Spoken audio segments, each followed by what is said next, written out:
श्रीशैलेशदयापात्रम् धीभक्त्यादिगुणार्णवम् यतीन्द्रप्रवणं वन्दे रम्यजामातरं मुनिम्. திருக்குறுகை பெருமான் தன் திருத்தாள்கள் வாழிய திருவான திருமுகத்து செவ்வி என்னும் வாழிய இருக்குமொழி என் நெஞ்சில் தேக்கினான் வாழிய எந்தைய திராசர் இறைவனார் வாழிய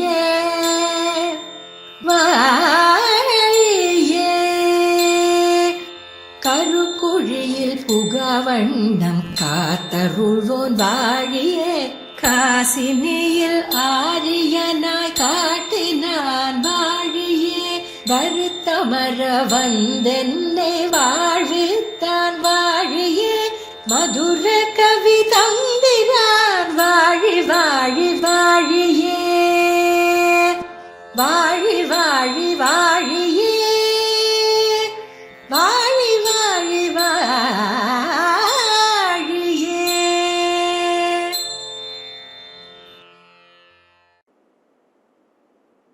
மாதா பிதா யுவதயஸ்தனயா விபூதிः சர்வம் யதேவ நியமேன மதன்வயானாம் ஆத்யஸ்ய நः குலபதேர்வகுலாபிராமம் ஸ்ரீமத்ததங்கிரியுகலம் பிரணமாமி மூர்த்னா. கருவிருத்த குழ்நீத்த பின் காமக் கடுங்குழி வீழ்ந்து ஒரு விருத்தம் புக்குழலுருவீர் உயிரின் பொருள்கட்கு ஒரு விருத்தம் புகுதாமல் குறுகையர்கோன் உரைத்த திருவிருத்தத்தோரு அடிகத்திரீர் திருநாட்டகத்தே. நம்மாழ்வார் அருளி செய்த திருவிருத்தத்தை இந்த திவ்ய பிரபந்த தாரா என்கிற இந்த உபன்யாச தொடரிலே தொடர்ந்து அனுபவித்துக் கொண்டு வருகிறீர்கள். இப்பொழுது 81வது பாசுரம் தொடங்கி நாம் அனுபவிக்க இருக்கிறோம். நம்மாழ்வார் 4 வேத சாரமாக 4 திவ்ய பிரபந்தங்களை அருளி செய்தார். திருவிருத்தம், திருவாசிரியம், பெரிய திருவந்தாதி, திருவாய்மொழி என்று நம்மாழ்வார் அருளி செய்த 4 திவ்ய பிரபந்தங்கள். இதிலே ஆழ்வார் அருளி செய்த முதல் திவ்ய பிரபந்தம் திருவிருத்தம். இந்த திருவிருத்தம் பெரும்பாலும் அகத்துறையை சார்ந்த பாசுரங்கள் கொண்டது. அதாவது பாசுரங்களிலே பெரும்பாலும் நாயகன், நாயகி இப்படிப்பட்ட பாத்திரங்கள், தோழி, தாய், இந்த மாதிரியான பாத்திரங்கள் வரும். உயர்ந்த வேதாந்தார்த்தத்தை ஆழ்வார் இந்த பாசுரங்களின் மூலமாக தெரிவிக்கிறார். ஆனால் காமர் பாசுரம் போலே இது இருக்கும். ஒரு தமிழன் திருவாய்மொழியை கேட்க புகுந்து அஞ்சிலே மடனாரா என்கிற திருவாய்மொழி வந்தவாறே ஆழ்வார் எம்பெருமானை நோக்கி பறவைகளை தூது அனுப்புகிறார் என்பதை கேட்டு இது காமர் பாசுரமாய் இருந்தது என்று பட்டர் கோஷ்டியிலே அன்வைப்பதை தவிர்ந்திருந்தான். இத்தை பட்டர் கேட்டருளி பாக்யஹானியாலே இழந்தான் என்று தெரிவித்தார். அதாவது இங்கு காமம் என்று சொல்லப்படுவது அந்த வேதாந்தத்திலே சொல்லப்பட்ட பக்தி, எம்பெருமானிடத்தில் இருக்கக்கூடிய பக்தி தான் இங்கே காதலாக சொல்லப்படுகிறது. கட்டி தீத்தி கடு புஜிப்பிப்பாரை போலே என்று நம்பிள்ளை அருளி செய்கிறார். ஒரு கசப்பான மருந்தை ஒருவன் உணவடும் என்னால் வெள்ளக்கட்டி அவன் நாவிலே முதலிலே தடவி அந்த கசப்பு தோத்தாடபடி அந்த மருந்தை கொடுப்பது போலே இந்த உயர்ந்த இந்த வேதாந்தத்திலே சொல்லப்பட்ட பக்தி என்கிற இந்த விஷயத்தை ஒரு பாமரர்களுக்கும் புரியும் வகையிலே ஒரு பெண் பிள்ளை, ஒரு தலைமகன், ஒரு தலைவி, ஒரு தோழி, தாயார், தோழி என்னெல்லாம் இப்படி ஆழ்வார் பாத்திரங்களை அமைத்து இந்த விஷயங்களை தெரிவிக்கிறார். இங்கே தலைமகன் என்பவன் எம்பெருமான் தான். சில சமயங்களிலே பாகவதோத்தமர்களும் ஆவர்கள். தலைமகள் இங்கே பராங்குஷ நாயகி. ஆழ்வாருடைய வெவ்வேறு நிலைகளே தோழியாக சொல்லப்படுகிறது, தாயாராக சொல்லப்படுகிறது. இந்த உபாய அத்தியவசாயம் என்கிற நிலை இருக்கிறது, அதுதான் திருத்தாயாராக சொல்லப்படுகிறது என்னெல்லாம் பெரியோர்கள் காட்டியிருக்கிறார்கள். ஆகையினாலே இது சாமான்யமான ஒரு பாசுரங்களே அல்ல, இது உயர்ந்த வேதாந்தார்த்தங்களை கொண்ட பாசுரங்கள். இதை யதாமதி யதாவகாசம் நாம் அனுபவிப்போம். இப்பொழுது 81ஆம் பாசுரம் தொடங்குகின்றது. உருகின்ன கண்மங்கள் மேலன ஓர்பிலராய் இவளை பெருகின்ன தாயர் மீனுந்து பெறாறுகொல் துழாய் குழல்வாய் துருகின்னிலர் தொல்லவேங்கடம் ஆட்டவும் சூழ்கின்னிலர் இருகின்னதால் இவளாகம் மெல்லாவி எரிகொள்ளவே. இந்த பாசுரம் ஒரு மூதறிவாட்டினுடைய பாசுரமாய் இருக்கிறது என்று பெரியவாச்சான் பிள்ளை வியாக்கியானத்தை தெரிவிக்கிறார். அவருடைய சீடரான வாதிகேசரி அழகை மணவாளச்சியருடைய வியாக்கியானத்திலே இது தோழி பாசுரமாய் இருக்கிறது என்று சொல்லப்பட்டிருக்கிறது. இருக்கட்டும். அதாவது இந்த பராங்குஷ நாயகி எம்பெருமானிடத்திலே மிகுந்த காதல் கொண்டிருக்கிறாள். அவனையே நினைத்து அவனுடைய திருநாமங்களையே பிதற்றி கொண்டு அப்படியே அவனுடைய அனுபவம் கிடைக்காமல் சில சமயங்களிலே மோகித்து ஏதேதோ புலம்பிக் கொண்டு இப்படியெல்லாம் இருக்கிற இந்த நிலையை பார்த்து இது ஏதோ ஒரு தேவதாந்தர ஆவேசம் இவளிடத்திலே வந்து சேர்ந்து விட்டதோ என்று இவளுடைய பந்துக்கள் எல்லாம் இவளை எப்படியாவது இந்த தேவதாந்திர ஆவேசத்திலிருந்து நீக்க வேண்டும் என்பதற்காக வெறியாட்டம் ஆடுவது. ஏதோ தேவதாந்திரங்களை ஆசிரித்தவர்கள் தேவலகர்கள் என்று சொல்வார்கள், அவர்களை அழைத்து கொண்டு வந்து அந்த வெறியாட்டம் ஆடச் செய்து இவளுக்கு அந்த இருக்கக்கூடிய அந்த தேவதாந்திர ஆவேசத்தை அவளிடமிருந்து நீக்குவதாக இவர்கள் முயற்சி செய்கின்றார்கள். இதை அறிந்த தோழியோ அல்லது ஒரு வயது நிறைந்த ஒரு பெண் பிள்ளை, ஐயோ இப்படியெல்லாம் இவர்கள் செய்கின்றார்களே, இதெல்லாம் இவளுக்கு மேலும் மேலும் இந்த நோயை அதிகப்படுத்துமே ஒழிய இந்த நோயை குறைக்குமா, இவளிடத்திலே ஒரு தேவதாந்திரம் புகுமா,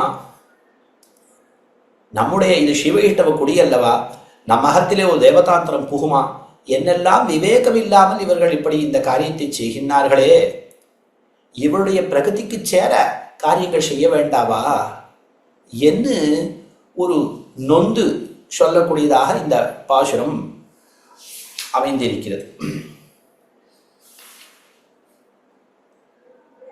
அதாவது பாசுரத்தினுடைய அன்வயத்தை சற்று மாற்றி நாம் பார்க்க வேண்டும். மெல்லாவி எரிகொள்ள இருகின்னதால் இவளாகும். இவளுடைய நிலை எப்படி இருக்கிறது, இந்த பராங்குஷ நாயகியினுடைய நிலை எப்படி இருக்கிறது?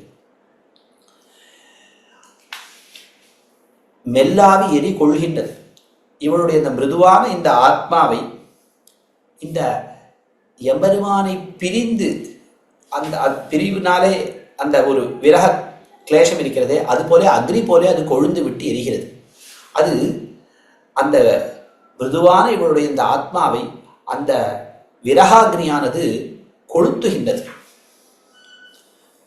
கண்ணன் கீதையிலே இந்த ஆத்மவஸ்துவை நைனம் சிந்தந்தி சஸ்திராணி நைனம் தஹதி பாவகா என்று சொல்லி இந்த தீயானது பஞ்சபூதங்களிலே ஒன்னான தீயானது இந்த ஆத்மாவை எரிக்காது என்று சொன்னான். ஆனால் இங்கே இந்த ஆத்மாவை ஒரு தீயானது எரிக்கிறது என்று சொல்லப்பட்டிருக்கிறது. இந்த தீ சாமானிய தீ அல்ல, எம்பெருமானை பிரிந்த அந்த விரகாக்னி. இந்த விரகாக்னி இந்த ஆத்மாவை எரிக்கின்றது. அங்கே அக்னி எரிக்காதுன்னு சொன்னா அது சாமானிய அக்னி தான் எரிக்காதுன்னு சொன்னார், விரகாக்னி எரிக்காதுன்னு கண்ணன் தெரிவிக்கவில்லை. அப்படி எம்பெருமானை பிரிந்த அந்த பிரிவு ஒரு அக்னி போலே கொழுந்து விட்டு எரிந்து இவளுடைய ஆத்மாவை கொள்கின்றது, மெல்லாவி எரிகொள்ளவே. அதனால என்னாகிறது, இருகின்றதால் இவளாகும், இவளுடைய உடம்பானது இத்து போகின்றது. இப்படிப்பட்ட ஒரு நிலையிலே இவள் இருக்கிறாள். எம்பெருமானை பிரிந்து இவள் விரக கிளேசத்தை அனுபவித்துக் கொண்டிருக்கிறாள். இவர்கள் செய்கின்ற காரியங்களோ ஓர்ப்பில்லாமல் செய்கின்றார்கள், விவேகம் இல்லாமல் செய்கின்றார்கள். உருகின்ற கண்மங்கள் மேலன ஓர்ப்பிலராய். மேலும் என்ன நடக்குமோ என்று தெரியாது. இப்பொழுதே இவளுடைய விரகக்லேஷத்தாலே மிகவும் வருந்தி இவருடைய சரீரமானது இத்தித்து போயிருக்கிறது. மேலும் என்ன ஏற்படுமோ? உருகின்ற கண்மங்கள் மேலன ஓர்ப்பிலராய். மேலே வரக்கூடிய ஏற்படக்கூடிய விஷயங்கள், அந்த உருகின்ற இவளை கிட்டி வரக்கூடிய இந்த கர்மங்கள், இந்த செயல்கள், இப்பொழுது இதை பற்றி ஒன்றுமே சிந்தனை இல்லாமல் என்னென்ன நடக்கப் போகிறதோ என்பதை எல்லாம் சிந்தனையே இல்லாமல், அதாவது இவளுக்கு இந்த விரகத்தினாலே ஏற்படக்கூடிய காரியங்களாக வைத்துக் கொள்ளலாம், அல்லது இந்த பந்துக்கள் செய்யக்கூடிய காரியங்கள், இவளிடத்தில் இந்த வெறியாடுவது, அவர்கள் சொல்லக்கூடிய பரிகாரங்கள், அந்த தேவலக்கர்கள் சொல்லக்கூடிய அந்த பரிகாரங்கள், கள்ளை தூவுவது, மாம்சத்தை இறைப்பது, இதை போன்றதான ஒரு காரியங்கள், அந்த மாதிரியான காரியங்கள், இதிலையெல்லாம் விவேகம் இல்லாமல் இவள் செய்கிறார்களே, இதையெல்லாம் செய்தால் அதனாலே இவளுக்கு ஏற்படக்கூடிய ஒரு பாதைகள், அதனாலே ஏற்படக்கூடிய விளைவுகள், அதையெல்லாம் பற்றி ஒன்றுமே இவர்கள் சிந்திக்காதவர்களாய், விவேகம் இல்லாமல் இவர்கள் இப்படி இந்த காரியத்தை செய்கின்றார்களே, ஐயோ என்ன செய்ய வேண்டும்? இவளோ எம்பெருமான் இடத்திலே மிகுந்த காதல் கொண்டவள், அதுவும் திருவேங்கடமுடையார் இடத்திலே மிகுந்த காதல் கொண்டவள். ஆஹா, என்ன செய்ய வேண்டும்? அவனுக்கே உரியதான இந்த தேவலக்கர்கள் சொல்லுமா போலே இந்த கள்ளையோ இறைச்சியோ கொண்டு இறைக்காமல் தூவாமல் என்ன செய்ய வேண்டும்? எம்பெருமானுக்கே உரியதான் இந்த திருத்துழாயை கொண்டு வந்து இவளுடைய குழலிலே சூட்ட வேண்டும். அதை இவர்கள் செய்வதில்லை. துழாய் குழல்வாய் துருகின் நிலர். திருத்துழாயை கொண்டு வந்து இவருடைய இந்த பராங்குஷ நாயனுடைய திருக்குழலிலே சூட்ட வேண்டும். அதை இவர்கள் செய்கின்றதில்லை. திருத்துழா என்பது எம்பெருமான் ஒருவனுக்கே உரிய ஒரு வஸ்து. அதை கொண்டு வந்து இவளுக்கு சூட்டினால் இவளுக்கு அது நன்னாக இருக்கும். இங்க என்ன பாசுரம் எப்படி இருக்கிறது? துழாய் குழல்வாய் துருகின் நிலர். இந்த திருத்துழாயை கொண்டு வந்து இவளுடைய குழலிலே சூட்டுகின்றார்கள் அல்லர் என்று தெரிவிக்கிறார். ஆனா இங்கே இதே திருவிருத்தத்திலே முன்பு 53ஆம் பாசுரத்திலே வாராயின முலையாடிவள் என்கிற பாசுரத்திலே தெய்வத் தன்னந்துழாய் தாராயினும் தழையாயினும் தன் கொம்பதாயினும் கீழ் வேறாயினும் நின்ன மண்ணாயினும் கொண்டு வீசுமினே. இந்த திருத்துழாய் மாலையை கொண்டு வந்து இவளிடத்திலே சேருங்கோள், அல்லது ஒரு திருத்துழாய் தளத்தை கொண்டு வந்து இவளிடத்திலே சேருங்கோள், அல்லது அதனுடைய கொம்பை கொண்டு வந்து சேருங்கோள், அல்லது வேரை கொண்டு வந்து சேருங்கோள், அல்லது அந்த வேரோடு சம்பந்தப்பட்ட அந்த மண்ணையாவது கொண்டு வந்து சேருங்கோள் என்று சொன்னார். ஏதோ ஒன்று அந்த எம்பெருமான் திருமேனியிலே சூட்டப்பட்ட அந்த திருத்துழாய் மாலை அல்லது அந்த திருத்துழாய் தளம் அது வேண்டாம். அந்த அந்த திருத்துழாய் தளம் பறிக்கப்பட்ட அந்த கொம்பு, அந்த அந்த செடியினுடைய ஒரு கொம்பு, அல்லது அதுவும் வேண்டாம் வேர், அல்லது அதோடு சம்பந்தப்பட்ட மண், ஏதோ ஒன்று பரம்பரையாக எம்பெருமானோடு சம்பந்தப்பட்டது ஏதோடு கொண்டு வந்து இவளிடத்தை கொண்டு வந்து சேருங்கோள், அது அவளுக்கு ஆஸ்வாசகரமாக இருக்கும் என்று சொன்னார்கள் முன்பு. அந்த நிலையெல்லாம் மாறிவிட்டது. இப்பொழுது அந்த இவளுக்கு இருக்கக்கூடிய அந்த விரகத்திலே அதெல்லாம் பரிகாரமாகாது. அந்த திருத்துழாயே கொண்டு வந்து சேர்க்க வேண்டும் அப்படிங்கிற ஒரு நிலை. அதையானால் இவர்கள் செய்கின்றார்கள் அல்ல. துழாய் குழல்வாய் துருகின் நிலர் தொல்லைவேங்கடம் ஆட்டவும் சூழியின் நிலர். நெடுநாளாக இந்த குடியிலே இருக்கக்கூடிய ஒரு பழக்கம், அதாவது திருவேங்கடத்துக்கு இவளை அழைத்து செல்ல வேணும் என்று ஒரு சிந்தனை கூட இவர்கள் செய்வதில்லை. அதற்காக ஒரு ஏற்பாடுகள் கூட இவர்கள் செய்வதில்லை. எம்மனா என் குலதெய்வமே என்று இவர்களுக்கெல்லாம் குலதெய்வமாக இருக்கக்கூடியவன் இந்த திருவேங்கடமுடையான். அந்த திருவேங்கடமுடையான் இடத்திலே கொண்டு போய் இவளை சேர்க்க வேண்டும். இந்த திருவேங்கட மலையிலே கொண்டு போய் இவளை சேர்க்க வேண்டும்.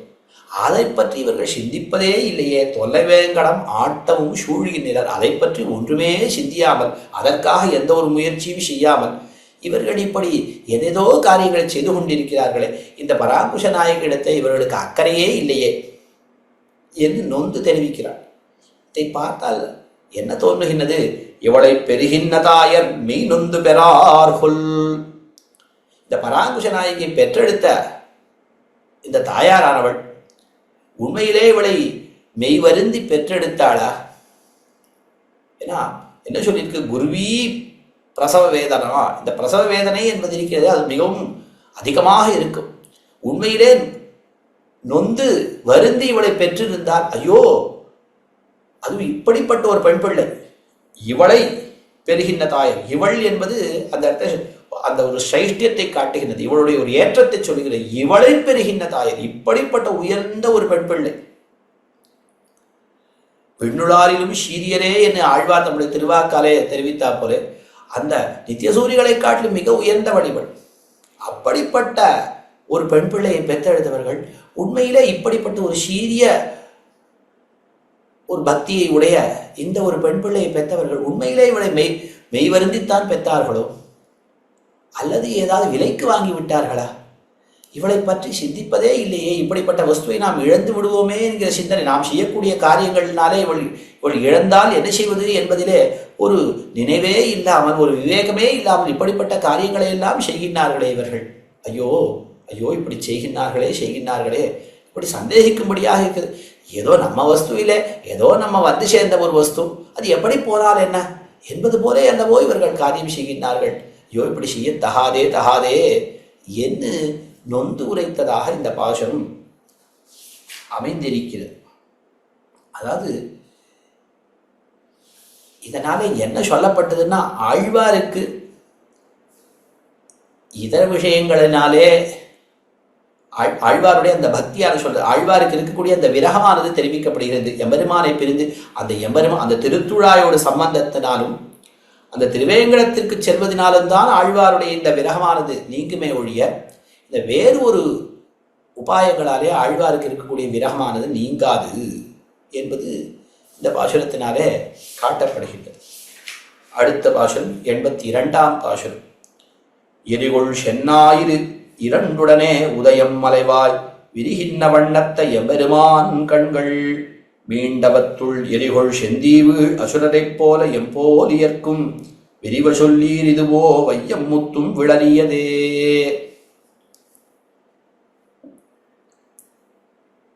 இந்த பாசுரத்திலே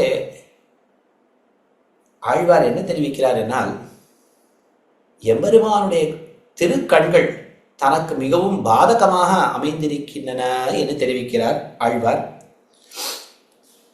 அதாவது ஒரு தலைமகள் எம்பெருமானிடத்திலே எம்பெருமானையே நாயகனாக கொண்டு இருக்கக்கூடிய ஒரு தலைமகள் இந்த பராங்குஷ நாயகி, அவள் எம்பெருமானுடைய கண்கள் தனக்கு மிகவும் பாதகமாக இருக்கின்றன.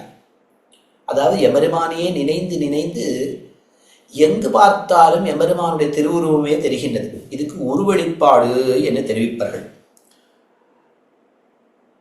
எங்க பார்த்தாலும் எம்பெருமானுடைய திருவுருவமே தெரிகின்றது, எம்பெருமானுடைய திருக்கண்கள் தெரிகின்றது இவளுக்கு.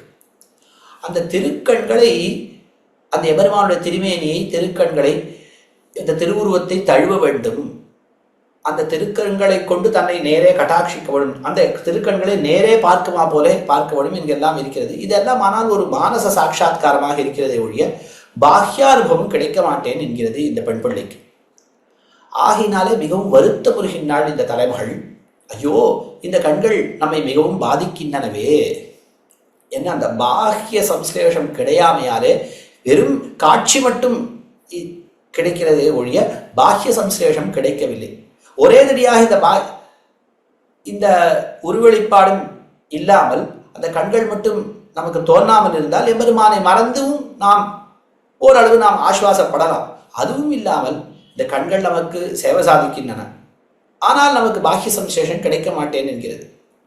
ஆஹா, இவை நம்மை பாதிக்கின்றன அப்படின்னு ஆழ்வார் இந்த நிலையிலே இந்த பாசுரத்தை பாடுகின்றார். இவ்விடத்திலே நஞ்சியர் தெரிவிக்கக்கூடிய ஒரு வார்த்தை, அதாவது எனக்கு இப்பாட்டு சொல்ல அனபிமதமாக இருக்கு, அடியே இந்த பாட்டு சொல்லத்துக்கு அவ்வளவு பிடிக்காது அப்படின்ற. ஏன் ஆழ்வாருடைய திருவாக்கு ஏன் இப்படி நஞ்சியை தெரிவிக்கிறார் என்றால், ஆழ்வாருடைய நிலையிலே இருந்து நாம் இந்த பாசுரத்தை சொன்னால்தான் அது பொறுக்கும். இவருடைய ஆத்தாவை உண்டாகிறதே இப்பாசுரம் சொன்னால் நமக்கு சாத்மிப்பது என்று அருளிச்சுகிறார். அதாவது ஆழ்வாருக்கு ஆற்றாமை, மிகுந்த ஆற்றாமை, எம்பெருமானை நேரே அனுபவிக்க வேண்டும், பாஹ்ய சம்சேஷம், எம்பெருமானை நம்முடைய கைகளாலே தழுவிக்கொள்ள வேண்டும் என்கெல்லாம் எண்ணம் ஏற்படுகின்றது. அந்த சமயத்திலே வெறும் அந்த ஒரு எங்கும் அந்த கண்கள் மட்டும் தெரிகின்றது, எம்பெருமானுடைய கண்கள், எம்பெருமானுடைய திருவுருவம் தெரிகிறது, கண்கள் தெரிகிறது. அது மட்டும் ஆழ்வாருக்கு போதுமானதாக இல்லை. எம்பெருமானை நன்னாக அணைக்க வேண்டும் என்கிற ஒரு எண்ணம் ஏற்பட்டு அது கிடையாமல், ஐயோ இந்த எண்ணத்தை மட்டும் நமக்கு ஏற்படுகிறது, அது ஆனால் பலிக்க மாட்டேன் என்கிறதே, அந்த அனுபவம் நமக்கு பாஹ்ய சம்சேஷ அனுபவம் நமக்கு ஏற்பட மாட்டேன் என்கிறதேங்கிற ஒரு ஆற்றாமையினாலே ஆழ்வார் இந்த கண்கள் நம்மை பாதிக்கின்றன என்று சொல்கிறார். நமக்கு எம்பெருமானோட அந்த ஒரு பாஹ்ய சம்சேஷை வேண்டும், அது கிடைக்கவில்லை அப்படிங்கிற ஒரு ஆத்தாமை இருந்தால் நாம் இந்த பாஷம் சொல்லலாம். நமக்கு அப்படி ஒன்றும் பாஹ்ய சம்சேஷம் கிடைக்கவில்லைங்கிற ஆத்தாமை இல்லையே, ஏதோ மானசானுபவமே நமக்கு போதுவானதாக இருக்கிறது. அதனால எம்பெருமானுடைய கண்களோ தாயாய் அடிக்கின்ற தண்டாமரை கண்கள். ஒரு தாய் போலே எம்பெருமானுடைய கண்கள் குளிர்ந்து நம்மை கட்டாட்சிக்கின்றன. அந்த கட்டாட்சத்தால் தான் நாம் நன்னாக இருக்கிறோம் என்கிற ஒரு அனுபவம் இருக்க செய்து நாம் இந்த கண்கள் நம்மை பாதிக்கின்றன சொல்வது எப்படி இருக்கும்? நஞ்சி இருக்கிறது. அதனாலே அடியனுக்கு சொல்வது இது அவ்வளவு பிடித்தமாக இல்லைன்னு சொல்கிறார். ஆழ்வார் போலே ஒரு பாவபந்தம் இருந்தால்தான் நாம் இதை சொல்ல முடியும். நஞ்சியருடைய ஆச்சாரியரான பட்டர் கூட சொல்கிறார், அருளி செய்கிறார். இந்த கங்குலு பகலம் அருளி செய்யும் பொழுது, அதற்கு அர்த்தங்கள் அருளி செய்யும், அந்த திருவாய்மொழிக்கு அர்த்தம் அருளி செய்யும் பொழுது ஆழ்வாருடைய திருவுள்ளத்திலே ஓடுகின்ற ஒரு பாவம், அதை பற்றி நம்ம ஒன்றும் அறியவில்லை. நம்முடைய சுக்கான் பரல் போலே இருக்கக்கூடிய இந்த நெஞ்சு, இப்படிப்பட்ட நெஞ்சுடைய நாமா இந்த பாசுரங்களுக்கு அர்த்தம் சொல்வது என்று திருக்கையை திருமுடியிலே வைத்து இருக்கிறார். ஐயோ நாமோ இந்த பாசுரங்களுக்கு அர்த்தம் சொல்வது என்று. அதுபோல அவர் சீடரான நஞ்சியரும் அடியனுக்கு இந்த பாசுரம் சொல்வதற்கு அவ்வளவு பிடித்தமாக இராது, அனபிமதமாக இருக்கும், அபிமதமாக இராது என்று தெரிவிப்பார். சரி, ஆழ்வாருடைய திருஷ்டியை கொண்டு நாம் பார்ப்போம். ஆழ்வாருக்கு உருவழிப்பாட்டாலே எங்கும் எம்பெருமானுடைய கண்கள் தோன்றுகின்றன.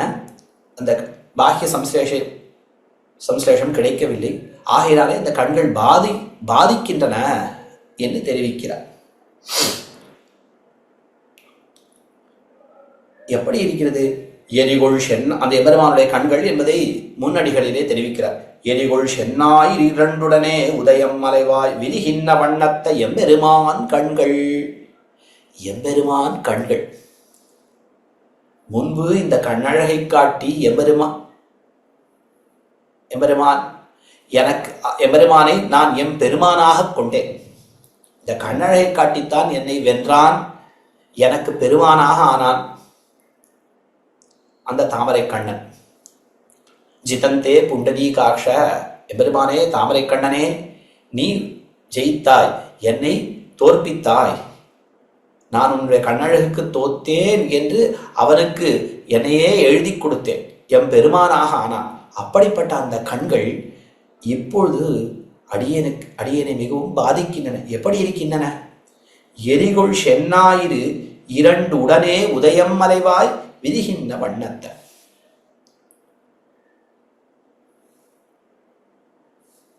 அதாவது எரிகொள் சென்னாயிரு, நெருப்பை கொண்டதான இரண்டு சூரியன், நெருப்பை தன்னகத்தே கொண்டதான எரிகொள் சென்னாயிரு, நெருப்பை தன்னகத்தே கொண்டு சக்கச்சவேல் என்று இருக்கக்கூடிய சூரியன். ஒன்றல்ல, இரண்டு சூரியன்கள். சென்னாயிரு இரண்டு உடனே உடனே ஒரே காலத்திலே உதயம் மலைவாய், இந்த உதயமலையிலே உதயகிரியிலே விரிகின்ற வண்ணத்தை நன்னாக பரம்புகின்ற ஒரு தன்மை போலே எம்பெருமான் அப்படி இருக்கின்றன எம்பெருமானுடைய கண்கள். ஒரு சாதாரணமாக உதயகிரியிலே உதயமலையிலே ஒரு காலை வேளையிலே ஒரு சூரியன் பிரகாசித்து தோன்றுமா. இப்பொழுது ஒரே சமயத்திலே இரண்டு சூரியன்கள் நெருப்பை தன்னகத்தே கொண்டு மிகவும் பிரகாசமாக தோன்றுகின்றன போல, ஒளிவிட்டு கொண்டு நன்னாக விரிந்து வருவது போல, அப்படி ஒரே சமயத்தை இரண்டு சூரியன்கள் உதித்தா போல, நெருப்பை கக்குமா போல, அப்படி இருக்கின்றன இந்த கண்கள், நம்மை மிகவும் பாதிக்கின்றன. இதற்கு இல் பொருள் ஓமை என்று சொல்வார்கள். 2 சூரியன் என்பது கிடையாது, அபூதோபமை என்று சம்ஸ்கிருதத்திலே சொல்வார்கள். அப்படி இந்த கண்கள் நம்மை பாதிக்கின்றன. மேலும் ஒரு விஷயம், எப்படி அதை போன்ற தன்மை உடையதாக இருக்கிறது, அது எப்படி இருக்கிறது? இன்னொரு உதாரணம் சொல்றேன். மீண்டவத்துள் எரிகொள் செந்தீவீழ் அசுரரைப் போல எம்போலியர்க்கும். அதாவது சூரியன் உதிக்கும் பொழுது வேதத்திலே சொல்லப்பட்ட ஒரு கதை, அதை நினைவுபடுத்துகின்றார் ஆழ்வார் இங்கே. யஜுர்வேதத்திலே தைத்திரிய ஆரண்யக்கத்திலே சொல்லப்பட்ட ஒரு கதை. அதாவது சூரியன் உதிக்கும் பொழுது மந்தேகர்கள் என்கிற அசுரர்கள் இந்த சூரியனை உதிக்க விடாமல் அதனுடைய தேரை பிடித்துக் கொண்டு இருப்பார்களாம். அப்பொழுது அந்தணர்கள் அந்த காரை ஓடையிலே சூரியன் உதிப்பதற்கு முன்பு அந்த அர்க்யப்பிரதானம் செய்வர்கள். சந்தியாவந்தன வேளையிலே அர்க்யப்பிரதானம், காயத்ரி மந்திரத்தை சொல்லி அர்க்யப்பிரதானம் பண்ணுவார்கள். அந்த அர்க்யப்பிரதானம் பண்ணவே அந்த சக்தியாரே அந்த அர்க்ய விடக்கூடிய இந்த தீர்த்தமானது ஒரு வஜ்ராயுதமாக மாறி அந்த அசுரர்களை அழித்து விடும். அந்த சூரியனுக்கு ஒரு சக்தி பிறந்து அவர்களை அழித்து விடும் என்றெல்லாம் சொல்லப்பட்டிருக்கிறது. அதைத்தான் தெரிவிக்கிறார். இது தினந்தோறும் ஏற்படுகிறது. காலை வளையில் உதிக்கும் பொழுது அவர்கள் அந்த சூரியனுடைய தேரை இழுக்க இவர்கள் அந்தணர்கள் இந்த அர்க்யப்பிரதானம் பண்ணும் பொழுது அவர்கள் மாண்டு போவதும் மீண்டும் மீண்டும் இது தினந்தோறும் நடந்து கொண்டிருக்கிறது. அதைத்தான் மீண்டு அவத்துள் எரிகொள் செந்தீவீழ் அசுரரைப் போல எம்போல் இருக்கும். அந்த விஷயத்தை தான் இங்கே மீண்டு அவத்துள் எரிகொள் செந்தீவீழ் அசுரரைப் போல என்று தெரிவிக்கிறார். அதனால இது என்னன்னா, அந்த சூரியன் உதிப்பதற்கு முன்பு அர்க்யப்பிரதானம் பண்ண வேண்டும். லோகத்தை சாதாரணமாக சொல்லுவார்களே, அந்த அர்க்யப்பிரதானம் எப்படி செய்ய வேண்டும்? காணாமல் கோணாமல் கண்டுகொடு. இந்த அர்க்யத்தை கொடுக்கும் பொழுது கால வேளையில சூரியன் உதிப்பதற்கு முன்பு சூரியனை காணாமல் கொடுக்க வேண்டும். மதிய பொழுதிலே கண்டு அது கொடுக்க வேண்டும். காணாமல் கோணாமல் அது நம்முடைய தலைக்கு நேரே உச்சி பொழுதிலே கொடுக்க வேண்டும். சாயங்காலத்திலே சூரியன் அஸ்தமிப்பதற்கு முன்பு கண்டு கொடுக்க வேண்டும் என்று சொல்லியிருக்கிறது. சரி, அப்படி மீண்டும் முதலிலே அதை பாதிக்க வந்த அசுரர்கள் மீண்டும் அந்த நெருப்பிலேயே அவர்கள் பொசுங்கி போகின்றார்கள். அவர்களுக்கு அது பாதகமாக ஆகின்றது. அவத்துள் எரிகொள் செந்தீவீழ் அசுரரைப் போலே அந்த சூரியனுக்குள்ளே இருக்கக்கூடிய நன்னாக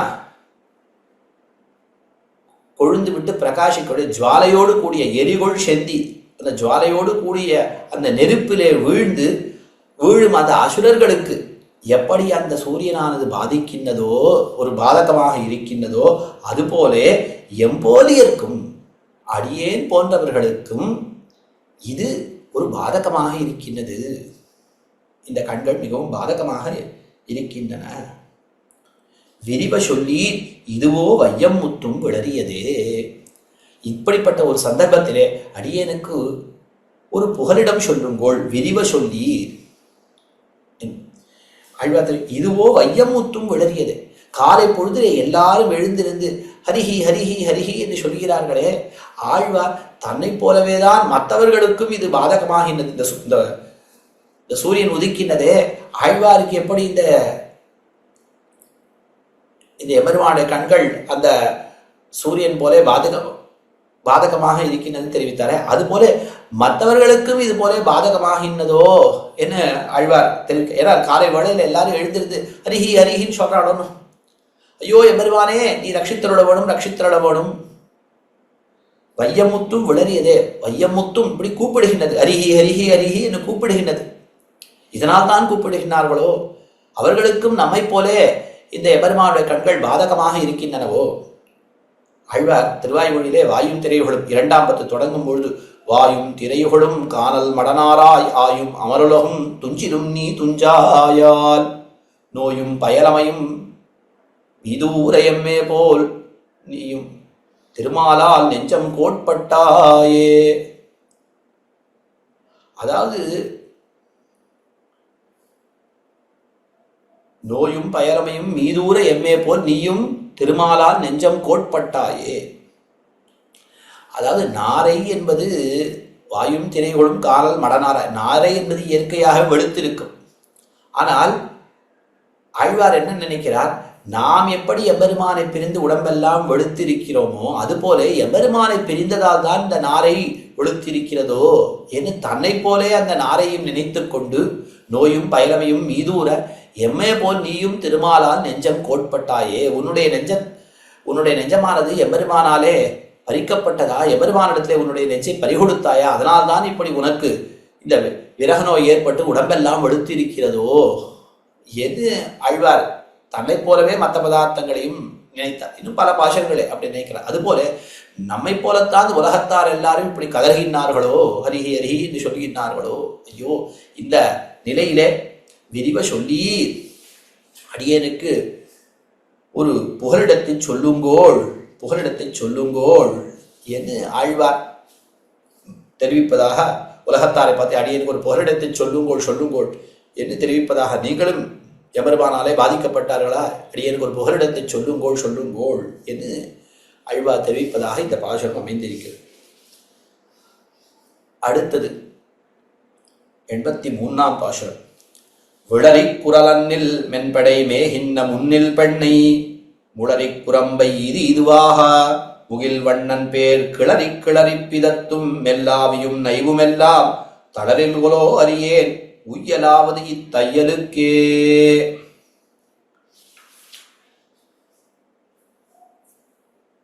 இது திருத்தாயாருடைய வார்த்தையாக இருக்கிறது. இந்த பராங்குஷ நாயகியினுடைய திருத்தாயார் இந்த பராங்குஷ நாயகியினுடைய நிலையை தெரிவிப்பதாக இருக்கிறது. அதாவது இந்த பராங்குஷ நாயகியினுடைய திருமாளிகை முத்தத்திலே ஒரு பனைமரம் உண்டாகி அந்த பனையிலே ஒரு கூடு கட்டி கொண்டு ஒரு அன்னில் பறவைகள் ஜோடியாக வசித்துக் கொண்டு வருகிறது. இந்த அன்னில் பறவை என்பது ஆணும் பெண்ணும் சேர்ந்தே வசிக்கும். எப்பொழுதும் அந்த அலகை சேர்த்தே வைத்திருக்கும். இப்படி ஆணும் பெண்ணும் சேர்ந்தே இருக்கும். பிரிந்தால் அவைகளாலே அந்த விரகத்தை பொறுத்து கொள்ளவே முடியாது, இந்த பிரிவை பொறுத்து கொள்ளவே முடியாது.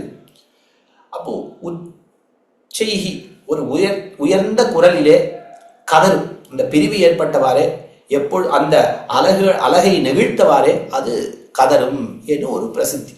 இந்த குரலானது, இந்த அன்றிலுடைய குரலானது இந்த நாயகனை பிரிந்தவர்களுக்கு இந்த பிரிவு காலத்திலே இந்த தலைமகள் இவர்களுக்கெல்லாம் மிகவும் பாதகமாக இருக்கும் என்று இந்த அகத்துறையிலே சொல்லப்பட்டிருக்கிறது. அதுபோல இப்பொழுது இந்த பராங்குஷ நாயகியினுடைய திருமாளிகையினுடைய திருமுத்தத்திலே ஒரு பனை தோன்றி அதிலே இந்த கூடு கட்டி கொண்டு இந்த அன்னில் பறவைகள் இருந்து கொண்டு உச்சஸ்வரத்திலே கூவுகின்றன. ஆகினாலே ஐயோ, இதை கேட்டால் என் பெண் பிள்ளை தரிப்பாளா, இவள் தரிப்ப மாட்டாள் போல இருக்கிறதே என்று திருத்தாயார் சொல்வதாக இந்த பாசுரம் அமைந்திருக்கிறது. விளரி குரலன்னில் மென்படை மேகின்ன முன்னில் பெண்ணை. விளரி குரல், உயர்ந்த உச்சைஹீஸ்வரம், உரத்த குரலிலே கதறுகின்றது இந்த ஆண் அன்னில். விளரி குரல் அன்னில். மென்படை மேகின்ன, அதனுடைய பெண் அன்னில் பறவை இருக்கிறதே அது மென்மையான தன்மை உடையது, மென்மையான நல்ல சௌகுமாரியம் உடையது. அதோடு இது கலந்து இருக்கிறது, மேகின்றது, அதோடு பொருந்தி இருக்கின்றது. சிறிது பொழுது அதனுடைய அந்த வாயலகு நெகிழ்ந்தவாறே அதோடு இந்த தன்னுடைய அதனுடைய அலகோடு சேர்த்து வைத்துக் கொண்டிருக்கிறது. அது சிறிது பொழுது அது அந்த வாயலகு நெகிழ்ந்தவாறே அது விளரி குரலோடு உயர்ந்த குரலாய் உரத்த குரலால் அது கதறுகின்றது. விளரி என்பது இந்த சப்த ஸ்வரங்களிலே இந்த 6வது ஸ்வரமான இந்த தெய்வதம்னு சொல்லுறேன். ஷட்ஜம், ரிஷபம், காந்தாரம், மத்தியமம், பஞ்சமம், தெய்வதம், ரிஷாதம். அதிலே தமிழர்கள் சொல்லும் பொழுது இந்த தெய்வத ஸ்வரத்தை விளரின்னு சொல்வார்கள். அதுபோல சரி க ம பத, அப்போ அது உயர்ந்த ஸ்வரம், அந்த சொல்லான அது கத்தல். இது இந்த பெண் பிள்ளைக்கு மிகவும் பாதகமாக இருக்கிறதுன்னு சொல்றார் தாயார். அந்த விளரிக்குரலன்னில் மென்படை மேகின்ன முன்னில் பெண்ணை, முன்னு சொன்னா அந்த முத்தம், அந்த திருமாலில் இருக்கிற முத்தத்திலே ஒரு பெண்ணை, ஒரு பனையானது தோன்றி இருக்கிறது. இங்கே ஒரு ஐதிஹ்யம் சொல்லப்படுகிறது. இந்த பாஷத்துக்கு அர்த்தம் தெரிவித்துக் கொண்டிருந்தாராம் வங்கிப்புறத்து நம்பி. அப்பொழுது சில பேர் கேட்டார்களாம், திருமாளிகையிலே அந்த பராகிருஷ்ண நாயகி அவருடைய திருமாளிகையிலே முத்தத்திலே யாராவது பனையை கொண்டு வந்து நடுவார்களா? பனையை நட்டால், எங்கேயோ பனைங்கிறது காட்டில் இருக்கும், இந்த பனையிலே நட்டால் தானே அங்கே அந்த அன்னில் பறவை என்பது பனை மரத்திலே தான் வசிக்குமாம், கூடு கட்டி கொண்டு வசிக்குமாம். அப்போ இது பனையை இங்கே நட்டதால் தானே இந்த அன்னில் பறவை வந்து இங்கே வந்து கூடு கட்டி கொண்டு இருக்கிறது. அதனுடைய பொருள் தானே இந்த பெண் பிள்ளையை பாதிக்கிறது. யாராவது முத்தத்திலே, திருமாளிகை முத்தத்திலே பனையை நடுவார்களோ என்று கேட்டார்களாம். சரி, அப்பொழுது வங்கிப்புறத்து நம்பி தெரிவித்தாராம், அதுவோ இவள் காரியம் தளிரும் மொழியுமாய் செல்லுகிறது என்று பணித்தார். அதாவது ரொம்ப ரசமாக தெரிவித்தார். இவருடைய காரியம் ரொம்ப பச்சை பசேர்ந்து போயிட்டு இருக்கு. அதாவது என்ன அர்த்தம்னா,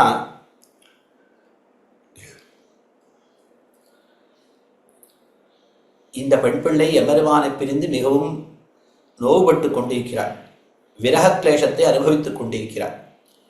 இந்த நிலையிலே இவளை பற்றி சிந்திப்பதிலேயே இவளுடைய திருத்தாயார், இவளுடைய பந்துக்கள் எல்லாருக்கும் பொழுது சரியாக இருக்கிறது. ஐயோ, நம்முடைய பெண் பிள்ளைக்கு இந்த விரகம் ஆனது எப்பொழுது நீங்கும், எம்பெருமான் எப்பொழுது எழுந்தருள்வான், இவளை கைக்கொள்வான் என்று இதையே சிந்தித்துக் கொண்டு இப்படியே இருக்கிறார்கள். இந்த திருமாளிகையை அவர்கள் கவனிக்கவே இல்லை. ஆகையினாலே அது புல்லும் புதருமாக மண்டி அங்கே ஒரு பனையும் தோன்றி, அந்த பனையிலே இந்த அன்னில் ஜோடியானது ஒரு கூட்டையும் கட்டிக்கொண்டு வந்து வசிக்க தொடங்கியது. ஆகையினால இவள் காரியம் தளிரும் புரியுமாய் செல்கின்றது என சொன்னார்.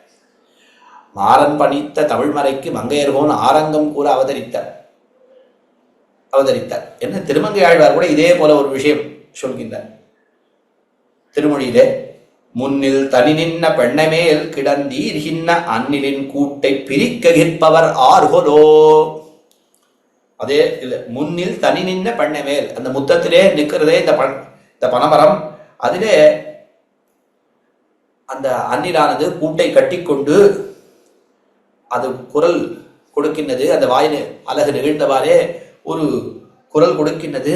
அதிலே கிடந்து நம்மை மிகவும், அந்த குரலானது நம்மை பாதிக்கின்றது. கிடந்து ஈர்கின்ற அந்நிலின் கூட்டை பிரிக்ககிற்பவர் ஆர்களோ. இந்த கூட்டை யாராவது பிரிக்க மாட்டாளா? கூட்டை பிரிக்கிறதுனா என்ன அர்த்தம்? அதாவது பிரிந்திருக்கிற காலத்திலே தான் இந்த குரலானது நமக்கு பாதகமாக இருக்கு. இங்கே பிரிக்கிறதுனா பிரிக்கிறது, அதான் அங்கே தெரிவிக்கிறார். பிரிப்பன விரித்து கூட்டுவன கூட்டி திரிகிறாள் அன்னே இவள். இதையெல்லாம் பிரிக்கணும், கூட்டணும், இதெல்லாம் அவளுக்கு அர்த்தம் இல்லை. எம்பெருமானை கொண்டு வந்து சேர்க்கக்கூடியவர்கள் யாராவது இருக்காளா? எம்பெருமானோடு வந்து சேர்ந்துட்டானே இந்த குரல் எல்லாம் நமக்கு பாதகமாகவே ஆகாது. எம்பெருமானோய் அடியனோடு சேர்ப்பிப்பார் யாராவது உண்டோ என்று கேட்கிறாள். அங்கேயும் அந்த முற்றத்திலே அந்த பனையானது வந்து சேர்ந்தது என்று திருமங்கை ஆழ்வாரும் இதே கருத்தை தெரிவித்தார். சரி, ஆஹா, உளரிக்குரலன்னில் மென்படை மேகின்ன முன்னில் பெண்ணை முளரிக்குரம்பை. இதுக்கு முளரி என்னால் முள் என்னொரு அர்த்தம், முள்ளினாலே செய்யப்பட்ட ஒரு கூடு என்னொரு அர்த்தம், குரம்பை என்னால் கூடு, அல்லது முளரி என்னால் தாமரை. அந்த அந்த பெடையினுடைய அந்த சௌகுமாரியத்துக்கு சேர தாமரை இதழ், அந்த இதழையும் பூக்களையும் கொண்டு வந்து மென்மையான செய்யப்பட்ட ஒரு கூடு என்று மாற்றம் கொள்ளலாம். முளரி குரம்பை இது நன்னா இந்த கூடு அப்படியே இருக்கின்றது.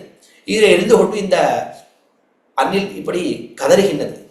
இந்த நிலை இப்படி இதுவே இப்படி இது இப்படியே இருந்தால் என்ன ஆகும்? என் பெண் பிள்ளை தரிக்க மாட்டாளே. முகில் வண்ணன் பேர் கிளறி கிளறி பிதத்தும். என்னுடைய பெண் பிள்ளை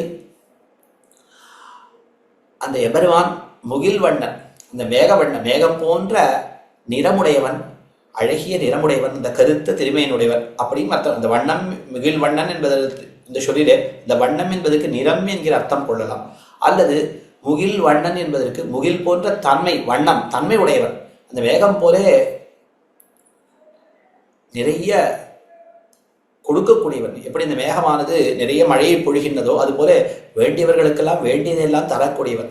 அப்படிப்பட்ட அவனுடைய திருநாமம் முகில் வண்ணன் பேர், அவனுடைய ஔதாரியத்தை தெரிவிக்கக்கூடிய திருநாமம், அவனுடைய அழகை தெரிவிக்கக்கூடிய திருநாமம், இதையெல்லாம் கிளறி கிளறி பிதத்தும். ரொம்ப உற்சாகத்தோட அப்படி அந்த திருநாமங்களை, ஆஹா நீ உலகத்தாரையெல்லாம் ரட்சிக்கின்றாயே, வேண்டியவர்களுக்கெல்லாம் வேண்டியதையெல்லாம் தருகின்றாயே, அடியனையும் ரட்சித்தருள கூடாதோ கூடாதோ என்று இவள் கிளறி கிளறி, இவள் கிளர்ந்து கிளர்ந்து, அதாவது மேல் அடங்கி இருப்பதில்லை, மேலே கிளர்ந்து கிளர்ந்து இவள் அப்படியே அதை ஒரு அலையானது எப்படி கிளறி பொங்கி பொங்கி வருமோ அதுபோல இவர் எழும்பி எழும்பி இவள் அந்த திருநாமங்களை சொல்லிக் கொண்டிருக்கிறார். ஸ்ரீபெரும்புதூரிலே ஆசூரி பெரிய சுவாமி என்னோட சுவாமி இருந்தார். அவர் இந்த ஆழ்வார் பாசுரங்கள் அதுக்கு அர்த்தத்தை எல்லாம் சொல்லும் பொழுது கிளர்ந்து கிளர்ந்து சொல்வாராம், கிளறி கிளறி சொல்லுவார் என்று பெரியவர்கள் தெரிவிப்பார். அந்த ஒரு ரொம்ப உற்சாகத்தோட அந்த திருமேனியே சற்று கிளம்புமா மேலே, அப்படி பகவத் விஷயம் அர்த்தம் எல்லாம் சாதிக்கும் பொழுது அப்படி சொல்லுவார்கள் என்று அவருடைய திருப்பேரனார் சுவாமி தெரிவித்துள்ளார். சரி, ஆஹா அப்படி முகில்வண்ணன் பேர் கிளறி கிளறி பிதத்தும். ஆனால் இந்த நிலை கூட இன்னும் ரொம்ப நாள் நீடிக்குமான்னு தெரியலையே. மெல்லாவியும் நைவும், இவருடைய அப்படியே பிராணனானது அது ரொம்ப குறைந்து இருக்கிறது. மெல்லாவி, இவருடைய உடலும் மிகவும் நைந்து இருக்கிறது, பிராணனும் மிகவும் குறைவாக இருக்கிறது.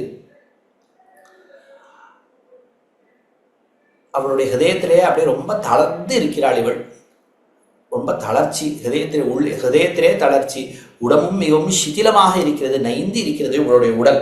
மெல்லாவியும் நைவும் எல்லாம் தளரில்கொலோ அறியேன் உய்யலாவது இத்தையலுக்கே. இந்த பெண் பிள்ளை, இத்தையல், இந்த அழகிய இந்த பெண் பிள்ளை எப்பொழுது இவள் உய்வாள்? தளரில் கொலோ அறியேன். இவள் முடிந்து போனால்தான், ஒரே தடியாக தளர்ந்து போனால், முடிந்து போனால்தான் இவள் பிழைப்பாளோ? நல்ல விதமாக எம்பெருமானோடு சேர்ந்து இவள் பிழைப்பாளான்னு எனக்கு நம்பிக்கையே இல்லை. ஏனால் இந்த அன்னிலானது இந்த கூட்டில இருந்து கொண்டு இப்படி கதறிக்கொண்டே இருக்கிறது. இதையெல்லாம் கேட்டால் இவளுக்கு இந்த விரகமானது மிகவும் அதிகமாக, இந்த விரகத்தில இவள் தரிக்க மாட்டாள் போல இருக்கிறது. இந்த விரகமான மேலே மேலே பெருக இவள் தரிக்க மாட்டாள் போல இருக்கிறது. இவள் முடிந்தால்தான் இவளுக்கு ஒரு நன்மை என்பதே ஏற்படும் போல இருக்கிறது. அப்படித்தான் ஏற்படுமா? எம்பெருமான் வந்துதான் இவளுக்கு நன்மை ஏற்பட போகிறதா? அல்லது வரவே மாட்டானா? இவள் இப்படியே முடிந்து போனால்தான், முடிந்து பிழைக்கலாவதுதானா இவளுக்கு? ஏன்னா உயிர் இருக்க வரைதானே துக்கம் என்பதற்கு, முடிந்து விட்டால் துன்பமே இராதே. அப்பொழுதுதான் இவள் துன்பம் இல்லாமல் நலநிலை அடைவாளோ? இவள் உயிர் போனால்தானோ? ஐயோ என்ன சொல்வது? தளரில் கொலோ அறியேன் உய்யலாவது இத்தையலுக்கு. இந்த பெண் பிள்ளைக்கு எப்பொழுது ஒரு உஜ்ஜீவனம் ஏற்படும்? எம்பெருமான் வந்து இவளுக்கு உஜ்ஜீவனம் ஏற்படுமா? அல்லது ஒரே இவள் முடிந்து போனால்தான் இவளுக்கு நன்மை ஏற்படுமோ? அப்படி எனக்கு தெரியவில்லையே. அறியேன் என்று மிகவும் திருத்தாயாரானவள் நொந்து சொல்கின்ற ஒரு பாசுரமாக இது இருக்கிறது. சரி, அடுத்த பாசுரம் 84ஆம் பாசுரம். தையநல்லார்கள் குழாங்கள் குழிய குழவினுள்ளும் ஐயநல்லார்கள் குழிய விழவினும் அங்கங்கெல்லாம் கைய பொன்னாழி வெண்சங்கொடும் காண்பான் அவாவுவன்னான் மையவண்ணாமணியே முத்தமே எந்தன் மாணிக்கமே.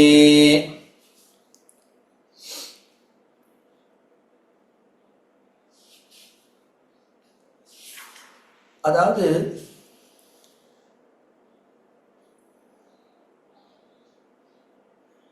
இப்படி எம்பெருமானை பிரிந்திருக்கக்கூடிய இவள் எம்பெருமானை அங்கே இங்கே திரிந்து எம்பெருமானை காண வேண்டும் என்கிற அந்த ஆசையை இந்த பராங்குஷ நாயகி தெரிவிப்பதாக இந்த பாசுரம் அமைந்திருக்கிறது.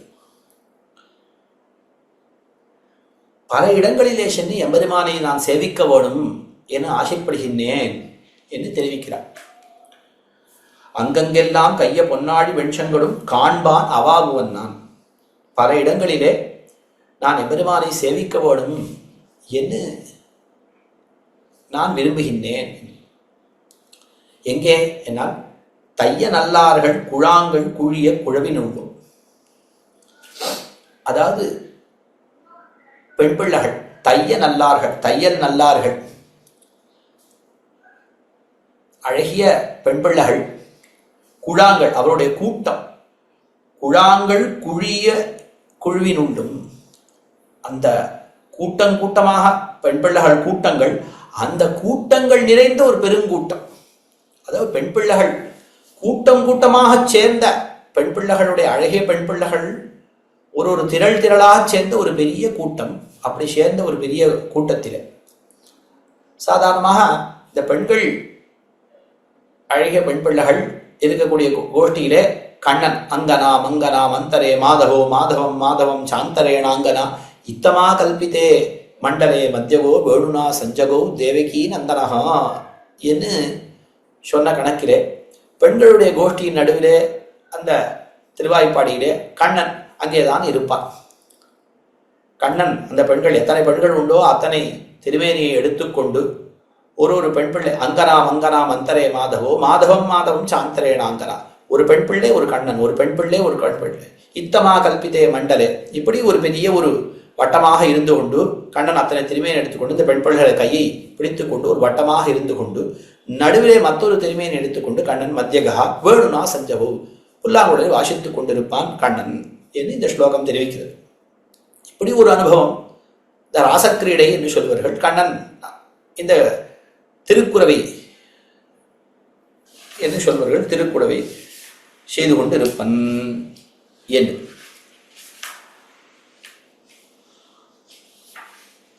ஆனால் எங்களாழ்வான் ஸ்ரீவிஷ்ணு புராண வியாக்கியானத்திலே இது ராச சம்பிரதாய விதா என்னும் ஒரு வேறொரு படியும் தெரிவிக்கிறார். அதாவது கண்ணன் என்ன செய்வனாம், பெண் பிள்ளைகள் திரண்டிருப்பார்கள், அவர்கள் கோஷ்டியிலே செல்லுவர்.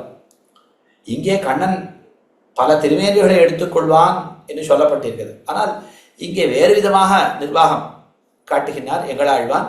அதுதான் ராச சம்பிரதாயம். சம்பிரதாயத்தை அறிந்தவர்கள் இப்படித்தான் சொல்வார்கள் என்று தெரிவிக்கிறார். அதாவது என்ன செய்வானாம், கண்ணன் அந்த பெண் பிள்ளைகள் கோஷ்டிக்கு சென்று ஒரு பெண் பிள்ளையோட கையை பிடிப்பானாம். கண்ணனுடைய திருக்கை ஸ்பர்ஷம் ஏற்பட்டவரே அந்த பெண் பிள்ளை அப்படியே மெய் மறந்து போய் விடுவாள், தன்னையே மறந்து விடுவாள். உடனே என்ன செய்வான், அவளை அப்படியே நிறுத்தி விட்டு இன்னொரு பெண் பிள்ளையோட கையை பிடிப்பானாம்.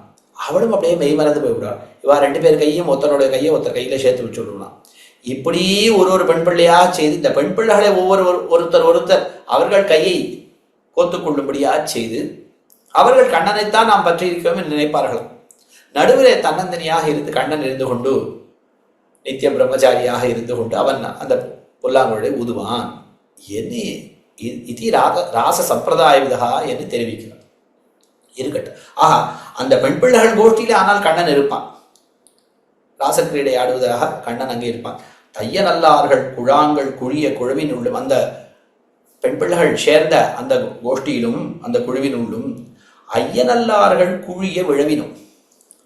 சக்கரவர்த்தி திருமகனா பெருமாள் எப்பொழுதும் ஆண் பிள்ளைகளுடைய ஒரு பெரிய கோஷ்டியிலே எப்பொழுதும் அங்கே எழுந்துள்ளிருப்பார். ஸ்ரீராமாயணத்தில் ஒரு ஸ்லோகம், தான யஜ்ய விவாகேஷு சமாஜேஷு மகத்சுச்ச.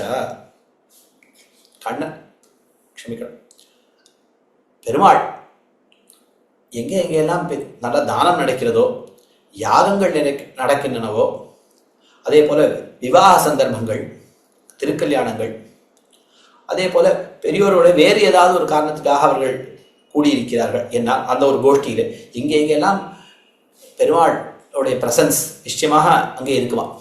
அவர் அங்கே வந்து சேர்கிறார். எதற்காகன்னு தெரிவிக்கிறார்.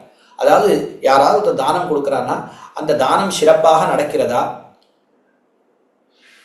அது நியாயமாக சம்பாதித்த சொத்தா, அது உரிய காலத்திலே அந்த தானத்தை நாம் செய்து வைக்க வேணும்.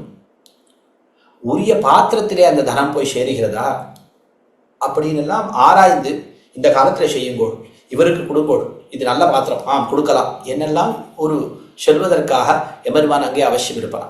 அப்படி யாகங்கள் நடக்கக்கூடிய இடத்துல அந்த யாகம் என்பது ரொம்ப கஷ்டம். யஜ்யங்கள்னா யாகஹோமங்கள்னா ரொம்ப கஷ்டம். பெரிய பெரிய யாகங்கள் உண்டு, சத்திரங்கள், தீர்க்க சத்திரங்கள் ரொம்ப நாள் செய்ய வேண்டியது. சோம யாகங்கள்ல பல நாள் செய்ய வேண்டியது. அதில் ஏதாவது சந்தேகம் ஏற்பட்டால் அந்த சந்தேகங்கள் எல்லாம் போக்குவதற்காக, அதெல்லாம் அந்த சடங்குகளில் ஏதாவது சந்தேகம் ஏற்பட இப்படி செய்ய வேண்டும் என்று சொல்வதற்காக அங்கே எழுந்துள்ளிருக்கலாம். தானே இங்கே விவாகேஷு, விவாகங்களிலே ஏதாவது சம்பந்திகளுக்குள்ளே ஏதாவது சண்டை ஏற்பட்டால் அதை தீர்த்து வைப்பதற்காக ஏதோ சில பொருள்கள் கொள்வதில் ஏதோ சில அபிப்பிராய பேதம் ஏற்பட்டால் தானே அது சில பொருளை கொடுத்து அந்த கல்யாணங்களை நன்னாக நடத்தி வைப்பதற்காக அங்கே எழுந்தருளி இருப்பான். அதே போல சமாஜேஷு மகத்சுச்ச, பெரிய பெரிய கூட்டங்களிலே ஏதோ ஒரு விஷயத்தை பற்றி சர்ச்சை செய்கின்றார்கள். அதிலே தன்னுடைய முடிவை சொல்வதற்காக இதுதான் சரி, இதுதான் தர்மம் என்னெல்லாம் சொல்வதற்காக இப்படி பெரியோர்கள் சேர்ந்திருக்க கோஷ்டியெல்லாம் பெருமாள் அங்கே நிச்சயமாக எழுந்துள்ளிருப்பாராம். ஆகையினால அவ்வவிடங்கள் ஐயனல்லார்கள் குழிய விழவினும். ஐயர் அப்படின்னா நல்ல பண்டிதர்கள்னு அர்த்தம். ஐயர் அண்ணா அறவோர் அருந்தவத்தோர் ஐயர் அப்படின்னு ஒரு தமிழ் நிகழ்ந்து வச்சான். அதாவது நல்ல பண்டிதர்கள், நல்ல படித்தவர்கள், நல்ல படித்தவர்கள், நல்லவர்கள், அப்படிப்பட்ட அவர்களுடைய சேர்ந்து இருக்கக்கூடிய அவர்கள் விழவினும், அப்படிப்பட்ட அவர்கள் சேர்ந்து செய்யக்கூடிய ஒரு உற்சவங்கள், யாகங்கள் போன்ற ஒரு உற்சவங்கள் பெரிய அந்தந்த இடங்களிலே எல்லாம் அங்கங்கெல்லாம் அங்கே பெருமாள் நிச்சயமாக எழுந்துள்ளிருப்பார். அப்ப அங்கங்கெல்லாம் கைய பொன்னாடி வெண்சங்கொடும் காண்பான் அவாவுவன் நான். அங்கே எல்லாம் அந்த பெண்களுடைய கோஷ்டியிலும் இப்படி நல்ல பண்டிதர்கள் இருக்கக்கூடிய அந்த கோஷ்டியிலும் காண்பான் அவாவுவன் நான், இந்த எபெருமானை சேவிப்பதற்கு நான் விரும்புகின்றேன். எப்படி சேவிக்கின்றேன்? கைய பொன்னாழி வெண்சங்கொடும், இந்த திருக்கையிலே திருவாழி திருச்செங்கோடே பொன் போலே மின்னக்கூடிய அந்த திருவாழியோடும் சங்கோடும், இந்த வெளுத்த சங்கோடும் சேவிக்க விரும்புகின்றேன். அது சக்கரவர்த்தி திருமகனாக இருந்தாலும் சரி, கண்ணனாக இருந்தாலும் சரி, திருவாழி திருச்செங்கோடே சேவிக்க வேண்டும். இந்த நாள் தோள் அமுதாக சேவிக்க வேண்டும். பெருமான் மனிதனாக திருவதாரம் செய்தாலும் உண்மையிலே அவன் 4 திருக்கைகள் உடையவன் தானே. அது கண்ணனாக இருக்கும் பொழுது, ஏதோ பிறக்கும் பொழுது 4 திருக்கைகளோட ரூபமேத சதுர்புஜம் என்று இருந்தான். கம்சன் அறியக்கூடாது என்று வசுதேவரும் தேவகி பிராட்டியாரும் பிரார்த்தித்தவரை அத்தை மறைத்து கொண்டான். சில சந்தர்ப்பங்களிலே அந்த பெண் பிள்ளைகளுக்கும் இத்தை காட்டியதுண்டு, நல்லோர்களுக்கு காட்டியதுண்டு. கம்சன் உகவாதவன், அதனாலே அவனுக்கு மறைத்தான். ஆனால் உகக்கக்கூடிய பெண் பிள்ளைகளுக்கு காட்டுவதுண்டு. நெய்த்தலை நேவியும் சங்கும் நிலாவிய கைத்தலங்கள் வந்து காணீரே, கனங்குழையில் வந்து காணீரே என்றுதானே யசோதை பிராட்டியும் தெரிவிக்கிறார். சில சமயங்களிலே பயமூத்துவதற்கும் கூட வெச்சூது சங்கமிடத்தான் நல்வேயுதி பொய்ச்சூதில் தோத்த பொறையுடைய மன்னர்காய் பத்தூர் பெறாதன்னு பாரதம் கை செய்த அத்தூதன் அப்பூச்சி காட்டுகின்றான், அம்மனே அப்பூச்சி காட்டுகின்றான் என்கிற பாசுரத்திற்கு எம்பார் நிர்வாகம் தெரிவித்தருடும் பொழுது எப்படி பிள்ளைகளை எல்லாம் பயமுறுத்துகின்றான், அப்பூச்சி காட்டுகின்றான் கண்ணன் என்னால் திருவாழி திருச்சங்கை காட்டி அவன் பயமுறுத்துவான் என்னவோ நிர்வகித்திருக்கிறார். அதனால அப்படி சில சமயம் அப்படியும் காட்டுவான். பெண் பிள்ளைகளுக்கு காட்டுவதுண்டு. ஆண்டாளும் தெரிவிக்கினாலே சங்கொடு சக்கரம் ஏந்தும் தடக்கையன் பங்கைய கண்ணானை பாடவோடும் நீ வா என்று தெரிவிக்கிறாள். ஆகினால பெண் பிள்ளைகளுக்கு இப்படி கண்ணனாக இருக்க செய்தே இவன் காட்டுவதிலே குறையில்லை. அதனால அந்த கண்ணனை கைய பொன்னாழி வெண்சங்கொடும் காண்பதற்கு ஆசை கொள்வது பொருந்தும். தேனைவ ரூபேன சதுர்புஜேன என்று அர்ஜுனன் கூட அப்படி ஆசைப்படுகின்றான். சரி, பெருமாளை 4 திருக்கைகளோடு சேவிக்க வேணும், திருவாழி திருச்செங்கோடும்னு சொன்னா சில பேருக்கு அப்படி நாள் தோள் அமுதாக எம்பெருமான் காட்சி கொடுத்திருக்கிறான் என்று சந்தேகிக்கும்படியாக இருக்கிறது. ஏன்னா திருவடி பெருமாளை காணும் பொழுது ஆயதாஷ்ட சுவருத்தாஷ்ட பாகவ பரிகோபமாக பாகவஹா என்று பகுவச்சன பிரயோகம் செய்கிறார். பல திருக்கைகளோடு ஆஹா இது நன்னாக நீண்டு உழல் தடி போல அழகாக இருக்கின்றனவே இந்த திருத்தோள்கள் அப்படின்னு. அந்த வடமொழியிலே பாகவஹா என்னால் பன்மை, வடமொழியிலே ஒருமை இருமை பன்மை என்று உண்டு. ஆக இருமைக்கு காட்டிலும் அதிகமான ஒரு எண்ணிக்கை. அப்போ பாகவ பரிகோபமாக என்று ஆயதாஷ்ட சுவருத்தாஷ்ட நன்னா நீண்டு பருத்து ஒரு உடல் தடி போலே வலிமை மிகுந்தவர்களாக இருக்கக்கூடிய இந்த திருத்தோள்கள் சர்வபூஷண பூஷார்காக அப்படின்னு ஆபரணங்களுக்கெல்லாம் அழகு கொடுக்கக்கூடிய திருத்தோள்கள். ஆக 4 தோள்களாகத்தான் அவருக்கு 4 தோள் அமுதாகத்தான் சேவை சாதித்தானோ என்று சொல்லும்படியாக இருக்கிறது. மந்தோதரி சொல்லும் பொழுது கூட தமசப் பரமோதாதா சங்கச்சக்கர கதாதரா, ஏன்னா அந்த விஷ்ணுதான் பெருமாளாக வந்தார் என்று அவளும் தெரிவிக்கின்றாள். ஆஹா அந்த சங்க சக்கர கதாதரகான்னு அங்கேயும் சொல்லப்பட்டிருக்கிறது, இருக்கட்டும். ஆஹா ஆழ்வாரானால் ஆசைப்படுகின்றார். இப்பொழுது நாம பார்க்கலாம், ராமநாராயணனாக சேவை சாதிக்கின்றான் எம்பெருமான் பத்ராச்சலத்தில்.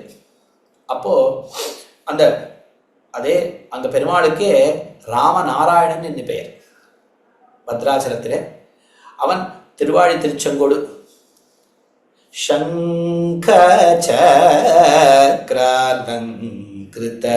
திவ்ய மூர்த்தே என்று ஒரு கீர்த்தனை, பாஹிமா பத்ராச்சல நாயக ராம பாஹி.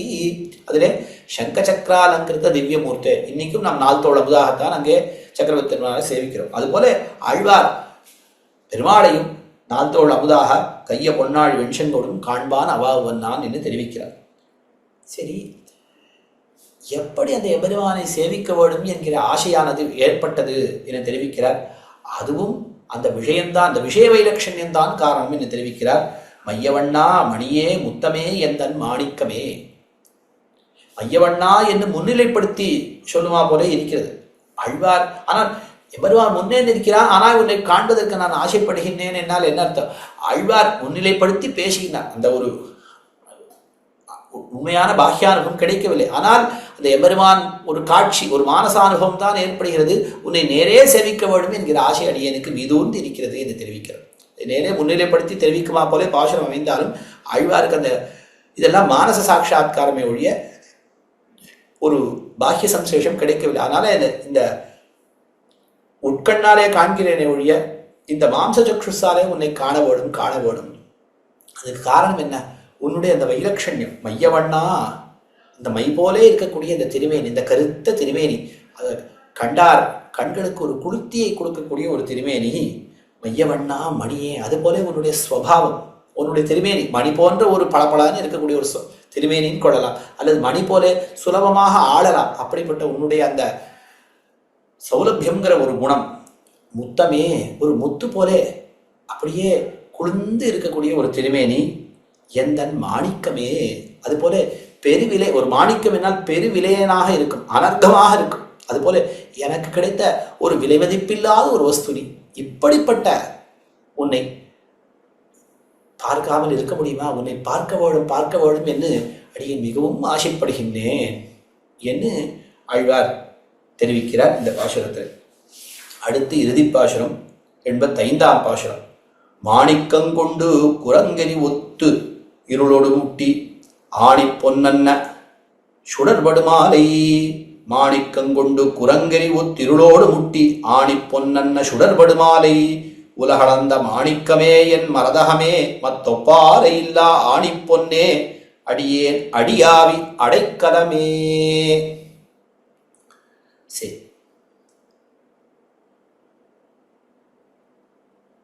அதாவது மாலை பொழுதிலே இந்த பராங்குஷ நாயகியானது, ஆஹா இப்படி இந்த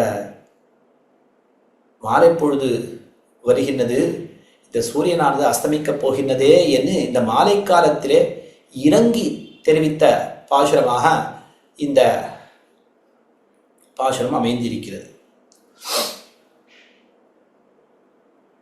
அதாவது இந்த பெண் பிள்ளைகளுக்கு இந்த மாலை பொழுது என்பது மிகவும் துன்பத்தை கொடுக்கக்கூடியதாக இருக்குமாம். அந்த வேவாரா வேட்கை நோய், எம்பெருமானை பிரிந்த அந்த காதல் நோய் இருக்கிறது, அது பகல் பொழுதிலே ஓரளவு சூரியன் பிரகாசித்துக் கொண்டிருக்க பதார்த்த தரிசனம் செய்து ஏதோ லௌகிகமான ஒரு பதார்த்தங்களை பார்த்து ஓரளவு ஏதோ எம்பெருமானை பற்றி அந்த ஒரு விரகமானது மீதூர்ந்து இல்லாமல் ஏதோ சில பதார்த்தங்களை பார்த்து, எம்பெருமானுக்கு போலியான சில பதார்த்தங்களை பார்த்து ஓரளவு ஆஸ்வாசப்படுத்தக்கூடியதாக இருக்கும். ஆனால் மாலை பொழுதிலே சூரியன் மறைந்து விட்டானால் எந்த ஒரு பதார்த்தத்தையும் பார்க்க முடியாது. ஓரளவு ஆஸ்வாசப்படுத்துவதற்கு வேறு வழியே இல்லை. அந்த இரவு பொழுது வந்துவிடும். அப்பொழுது காமத்துக்கு உத்தீபகமாக இருக்கும் இந்த இரவு பொழுது. அந்த ஆசையானது கிளந்து விடும். ஆனால் நாயகனோ இல்லை என்னால், அருகே இல்லை என்னால் மிகவும் வேதனையானது ஏற்பட்டுவிடும். ஆஹா, இப்படி அந்த ஒரு இரவு பொழுது வரப்போகிறதே, மாலை பொழுது வந்து விட்டதே, சூரியன் இது மறையச் செய்கின்றதே அப்படிங்கிற ஒரு அச்சம் ஏற்படுகின்றது. பின்வரும் ஒரு துன்பத்தை கண்டு இப்பொழுது ஏற்படக்கூடிய ஒரு மனோநிலை தானே, பின்பு துன்பம் வரப்போகிறது, அதை ஆன்டிசிபேட் செய்து இப்பொழுது ஏற்படக்கூடிய ஒரு மனோநிலைக்குத்தான் பயம் என்ன பெயர் என்று எம்பெருமானா தெரிவிக்கிறார். அப்படிப்பட்ட ஒரு நிலையிலே ஆழ்வார் அது இந்த பெண் பிள்ளைகள் தெரிவிக்கிறார். அதுபோல ஆழ்வாரும் இந்த பாசுரம், ஆழ்வார் பராங்குஷ நாயகி இந்த பாசுரத்தை பாடுகின்றாள்.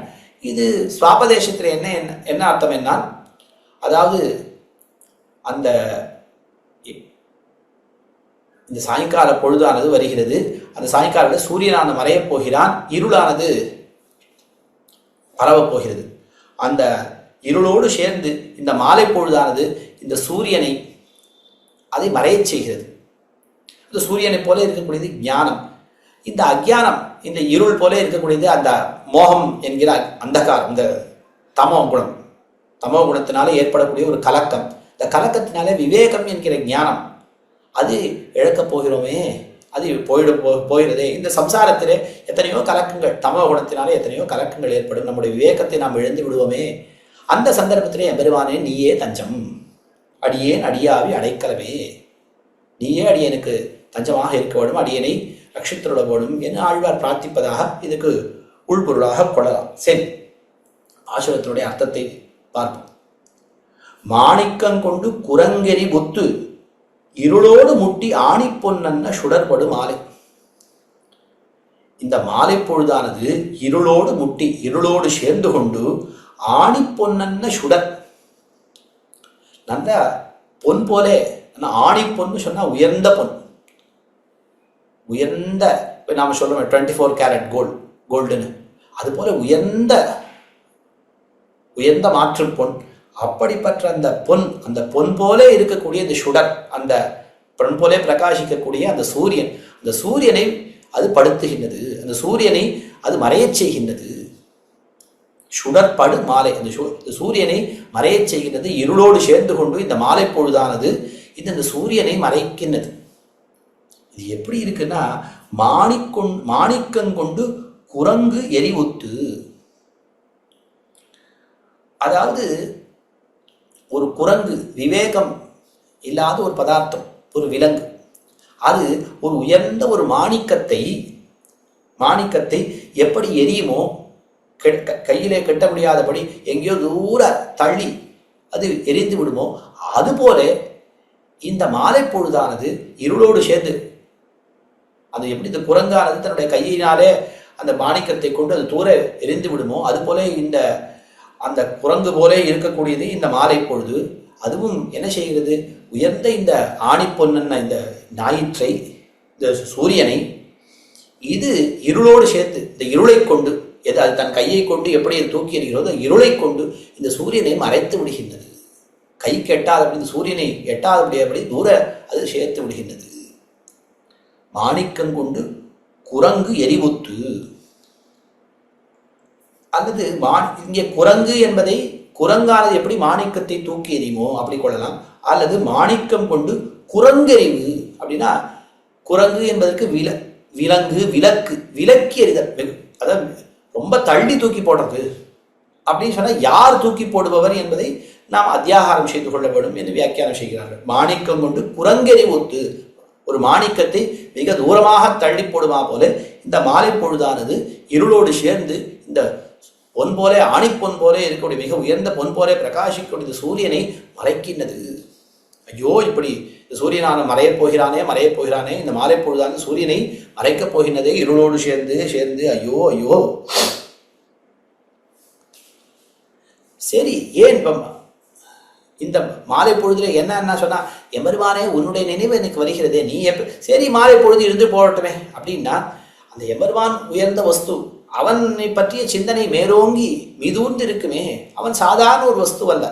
சரி, அவனை நினையாமல் நாம் வெறுமனே மாலை பொழுதுதான் அதை அனுபவித்துக் கொண்டிருக்கலாம் முடியாது. அவனை எம்பெருமானை அனுபவிக்க வேண்டும். அந்த எம்பெருமான் என்ன என்னால், அந்த மாலை பொழுது இரவு பொழுது வந்து விட்டால் அந்த சாமானியர்களுக்கு அது சாமானிய பொழுதாக கழியும். ஆனால் எம்பெருமானை பிரிந்து உயர்ந்த வஸ்துவை பிரிந்தவர்களுக்கு, நாயகனை பிரிந்த அந்த தலைமகளுக்கு அது அந்த காமத்துக்கு உத்தீபகமாக இருக்குமே. ஐயோ நான் என்ன செய்வேன், அப்படிப்பட்ட உயர்ந்த வஸ்துவாயிற்றே என்னுடைய நாயகன் என்று தெரிவிக்கிறார். அவன் எப்படிப்பட்டவன்? உலகளந்த மாணிக்கமே. இந்த உலகங்களெல்லாம் அளந்தருடையவன், இந்த உலகங்களுக்கெல்லாம் தலைவன். நான் தான் இந்த உலகங்களுக்கெல்லாம் தலைவன் என்று அந்த திரிவிக்கிரமனாக இந்த உலகத்தை எல்லாம் தனது என்று அவன் அளந்து காட்டினான். அப்படிப்பட்ட உலகளந்தான், உலகளந்த மாணிக்கம், தன்னுடைய சேஷித்துவத்தை ஸ்தாபித்தான். மாணிக்கம் போல பிரகாசிக்க தொடங்கினான். அந்த உலகங்களுக்கெல்லாம் நாதன் அவன் திரிவிக்கிரமன். உலகளந்த மாணிக்கமே என் மரதகமே. இப்படி உலகத்துக்கெல்லாம் தலைவனாக இருந்தாலும் எனக்கு கையாளாக ஒரு மரகதமாக, அப்படி எனக்கு சுலபனாக இருந்தான் ஒரு சொல்லலாம். அல்லது ஒரு அந்த ஒரு மரதக பச்சை, அதுபோல பச்சைமா மலை போல் மீது அழகிய திருமேனி படைத்தவன் என் மரதகமே என்று எனக்கு உரியவனாக, உலகங்களுக்கெல்லாம் சுவாமியாக இருந்தாலும் அடியார்களுக்கு உரியவன் என்று தன்னை அப்படி ஆக்கி கொண்டவன் என் மரதகமே மத்தொப்பாறை இல்லா ஆணி பொன்னே. சரி சரி, இவன் அல்ல, இவனை போல வேறொரு வஸ்து, நல்ல ஒரு வஸ்து இருக்கிறது, அதை அனுபவித்து கொண்டு நாம் மாலை பொழுதை போக்கலாம் என்னால் அப்படி ஒரு வஸ்து கிடையாது. இவனுக்கு ஒப்பே சொல்ல முடியாதே. அப்படிப்பட்ட உயர்ந்த வஸ்து அல்லவா மத்தொப்பாறை இல்லா ஆணிப்பொன், உயர்ந்த பொன் போன்று படப்படன்னு இருக்கக்கூடியவன். அப்படிப்பட்ட ஒரு மிக விலை உயர்ந்தவன். இவனைப் போல ஒரு ஒப்பு சொல்லவே முடியாது. ஒப்பிலி அப்பன். ஆஹா, இவன் இல்லாமல் எப்படி நான் இந்த பொழுதை போக்குவேன். ஆணிப்பொன்னே எம்பெருமானே, அடியேன் அடியாவி அடைக்கலமே. அடியேன் அடியாவி அடைக்கலமே. என்னுடைய இந்த ஆத்ம வஸ்துவானது அடியேன் அடியாவி, அடியேனுடைய இந்த ஆவி, ஆழ்வார் என்ன சொல்ற? அடியேன் அடியாவி, தேவரீருக்கு அடிமையான இந்த ஆத்ம வஸ்து, அடியேனுடைய இந்த ஆத்ம வஸ்து அது தேவரீருக்கு சமர்ப்பிக்கப்பட்டது. அதாவது இங்கே ஆழ்வார் அடியேன் என்கிறார். அதாவது எம்பெருமானுடைய போக்கியத்தை நினைத்து, மாணிக்கமே என் மரதகமே மத்தொப்பாறை இல்லா ஆணிப்பொன்னே அடியேன், அந்த எம்பெருமானுடைய போக்கியத்தை அனுசந்தித்து, நான் எனக்குரியவன் அல்ல, நான் தேவரீரை சேர்ந்தவன், அடியாவி, அடியேனுடைய தேவரீருக்கே உரியதானது இந்த அடிமையானது இந்த ஆவி. அடியேன் தேவரீரை சேர்ந்தவன், இந்த ஆவி, இந்த உயிர் நான் தேவரீரை சேர்ந்தது, தேவரீருக்கு அடிமைப்பட்டது என்று தெரிவிக்கிறார். அதாவது உனக்கு சேஷபூதமான என்னுடைய ஆத்மவஸ்து அடியாவி தேவனுக்கு சேஷபூதமானது. அதாவது நன்னாக ஆராய்ந்து நாம் பார்த்தோமேயானால் இந்த ஆத்மவஸ்து ஆத்மவஸ்துவுக்கு அந்தரங்க நிரூபகம் இந்த சேஷத்துவம். ஞானம் என்பது பகிரங்கம், இந்த சேஷத்துவம், இந்த ஞாதிருத்துவம் என்பது பகிரங்கம். அந்தரங்க நிரூபகம் இந்த சேஷத்துவம் என்பதுதான். பகிரங்க நிரூபகம்தான், பகிரங்கமாக இருக்கக்கூடியதான் இந்த ஞாதிருத்துவம் என்பது. ஆத்மாவுக்கு அந்தரங்க நிரூபகம் இந்த சேஷத்துவம் என்பது. நாம் எம்பெருமானிடத்திலே இந்த ஆத்மவஸ்துவை சமர்ப்பிக்கிறோமே, ஆளவந்தார் கூட சமர்ப்பித்தருளினார். வபுராதிஷு யோபி கோபிவா குணதோசானி யதா ததா விதா ததயம் தவ பாதபத்மயோகோ அகம் அத்தீவ மயா சமர்ப்பிதா என்று சமர்ப்பிக்கணும். ஆனால் உண்மையிலே நாம் அறிந்து பார்த்தோம். ஆனால் யார் வஸ்துவை யாருக்கு சமர்ப்பிப்பது? மமநாத யதஸ்தி யோஸ்மியகம் சகலம் தத்தி தவைவ மாதவ. யோஸ்மியகம், நான் யார் ஒருவன் இருக்கிறேனோ, சகலம் தத்தி தவைவ மாதவ, இந்த வஸ்து என்னுடைய வஸ்துக்கள் என்று நான் எதை நினைத்துக் கொண்டிருக்கிறோம் அல்லது நானும் எல்லாம் ஆராய்ந்து பார்த்தால் தேவரீருடையது தானே. யார் சொத்தை யாருக்கு நாம் சமர்ப்பிக்குது? மமநாத யதஸ்தியோஸ்மியகம் சகலம் தத்தி தவைவ மாதவ நியதஸ்வமிதி பிரபுத்ததீஹி. நன்னாக ஞானம் ஏற்பட்டவாறே, தெளிவு ஏற்பட்டவாறே, உமக்கே சொத்து இது எல்லாம். நியதஸ்வமிதி பிரபுத்ததி அதுவா கிண்டு சமர்ப்பயாமிதே, நான் எத்தை தேவருக்கு சமர்ப்பிப்பேன்? எல்லாம் தேவரில் சேர்ந்தது தானே. அதனால இந்த வஸ்துவை நன்னாக நிரூபித்து பார்த்தால் அது அடியாவி, தேவரிற்கே உரியதானது, அடிமைப்பட்டதானது இந்த ஆத்ம வஸ்து. இந்த சேஷத்துவம் என்பதுதான் இந்த ஆத்மாவுக்கு சுரூபம். இந்த ஆழ்வார் அழகாக காட்டிக்கொள்ள அடியேன் அடியாவி அடைக்கலமே, தேவரீருக்கே இது, தேவரீராலே இது ரட்சிக்கப்பட வேண்டியது அப்படின்னு தெரிவிக்கிறார். இது அடைக்கலமாக சமர்ப்பிக்கப்பட்டது நாம சொல்றோம். இது தேவருக்கே அடைக்கலமானது என்று தெரிவிக்கிறார். அதாவது இங்கே ஒரு ஐதிஹ்யம் காட்டப்படுகின்றது. இந்த ஆத்மஸ்வரூபம் எப்படிப்பட்டது என்பதை அறிந்து கொள்வதற்காக ஆழ்வான், குரத்தாழ்வான் திருக்கோட்டியூர் நம்பிவாடே சென்றார். அங்கே 6 மாத காலம் எழுந்தருளியிருந்தார். திருக்கோட்டியூர் நம்பி ஒன்றும் அருளி செய்யவில்லை. சரி, 6 மாதம் கழித்து எம்பெருமானார் திருவடிவாரத்துக்கு மீண்டும் திரும்பி வரும் காலத்திலே அப்பொழுது திருக்கோட்டியூர் நம்பி தெரிவித்த ஒரு வார்த்தை, அதாவது ஆழ்வார் இந்த ஆத்மாவை பற்றி சொல்லும் காலத்திலே அடியேனுள்ளான் உடலுள்ளான், அடியேனுள்ளான் உடலுள்ளான் என்று தெரிவித்திருக்கிறார். அதை நீர் கவனியும் என்று சொன்னார். அதாவது அடியேனுள்ளான் உடலுள்ளான், பல இடங்களிலே அடியேன்கிற சொல் வந்திருக்கிறது. ஆனால் இவ்விடத்தை குறிப்பிட்டு திருக்கோட்டியூர் சொல்கிறார். ஏன்னா உடலை பற்றி தனியாக சொல்லியிருக்கிறது. ஆஹா, எம்பெருமான் என்னுடைய உடலுக்குள்ளேயும் இருக்கிறான், அடியேனுக்குள்ளேயும் இருக்கிறான். அடியேனுள்ளான் உடலுள்ளான், உடலை தனியாக சொல்லி இப்போ பல இடங்களிலே ஆழ்வார் தொடங்கும் பொழுதே, திருவிருத்தம் தொடங்கும் பொழுதே பொய் நின்ன ஞானமும் பொல்லா ஒழுக்கும் அழுக்குடம்பும் இன்னின்ன நீர்மை இனியாமுறாமை உயிரிழிப்பான் என்னின்ன யோனியுமாய் பிறந்தாய் எமையோர் தலைவா மெய் நின்று கேட்டருளாய் அடியேன் செய்யும் விண்ணப்பமே. அங்கேயும் அடியேன்னு சொல்லியிருக்கிறார். ஆனால் அடியேன் என்னால் அங்கே என்ன அர்த்தம்? அடியேன் செய்யக்கூடிய விண்ணப்பம், ஆழ்வார் ஒரு விஞ்ஞாபனம் செய்கிறார் என்னால் சரீரத்தோடு கூட இந்திரியங்களோடு கூட தானே இந்த விண்ணப்பத்தை செய்ய வேண்டும். இந்த வாகிந்திரியம் மூலமாகத்தான் இந்த விண்ணப்பத்தை செய்ய வேண்டும். அப்பொழுது விசிஷ்ட வேஷத்தை தெரிவிக்கிறார் இந்த அடியேன் என்பது. ஆனால் இங்கே உடல் தனியாக சொல்லப்பட்டது, உடல் உள்ளான் என்று.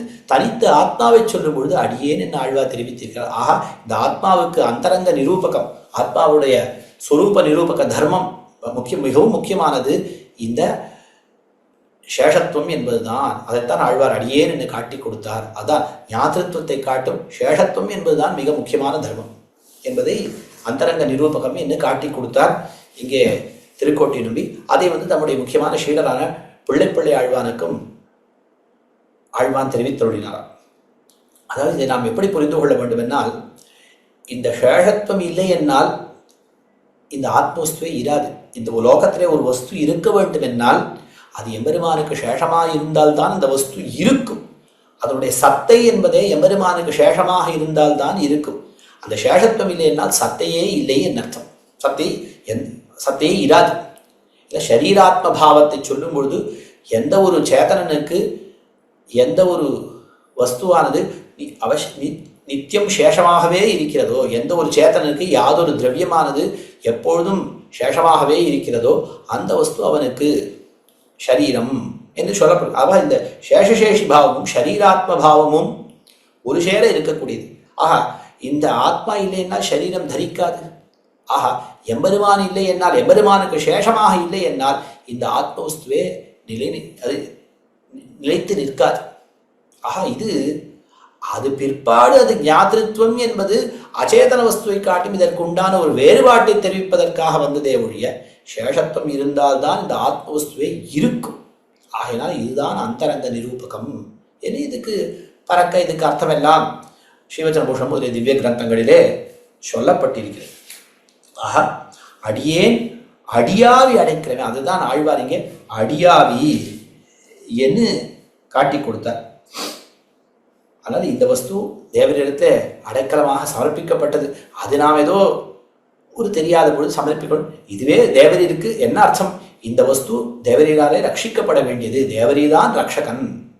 இப்படி இந்த அக்ஞானம், இந்த தமசு என்கிற அக்ஞானம், இந்த இருளானது கிளம்பி இந்த கலக்கத்தை ஏற்படுத்தி இந்த விவேகத்தை போக்குகின்றது. இந்த இருள் தருமா ஞானத்திலே விவேகம் ஞானம் என்பது இந்த சூரியன் போல இருக்கக்கூடிய இந்த விவேக ஞானமானது மறைந்து போகிறது. இந்நிலையிலே தேவரீரே ரட்சகராக வேணும். இந்த ஆத்மவஸ்து தேவரீருக்கே ரட்சியமானது, தேவரீர் அடைக்கலமாக சமர்ப்பிக்கப்பட்டது என்று இங்கே ஆழ்வார் தெரிவிக்கிறார். இப்படி 5 பாசுரங்களை அனுபவித்தோம். இப்படி இந்த பாசுரங்களை அனுபவிப்பதற்கு ஒரு வாய்ப்பினை கொடுத்த யதுகிரி யதிராஜஜிய சுவாமிக்கு அடியனுடைய பிரணாமத்தை தெரிவித்துக் கொண்டு அடியேன் அமைகிறேன்.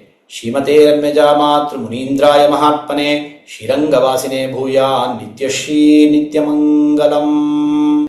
பற்பமெனத்திகள் பைங்கழலும் தன் பல்லவமே விரலும், பற்பமென திகழ் பைங்கழலும் தன் பல்லவமே விரலும், பாவனமாகிய பைந்துவராடை பதிந்த மருங்கழகும் பாவனமாகிய பைந்துவராடை பதிந்த மருங்கழகும் முப்புரி நூலோடு முன்கையில் ஏந்திய முக்கோல் தன்னழகும் எப்பொழுதும் யதிராசன் வடிவழகு என் இதயத்துள்ளதால் இல்லை எனக்கெதிர் இல்லை எனக்கெதிர் இல்லை எனக்கெதிரே இல்லை எனக்கெதிர் இல்லை எனக்கெதிர் இல்லை எனக்கெதிரே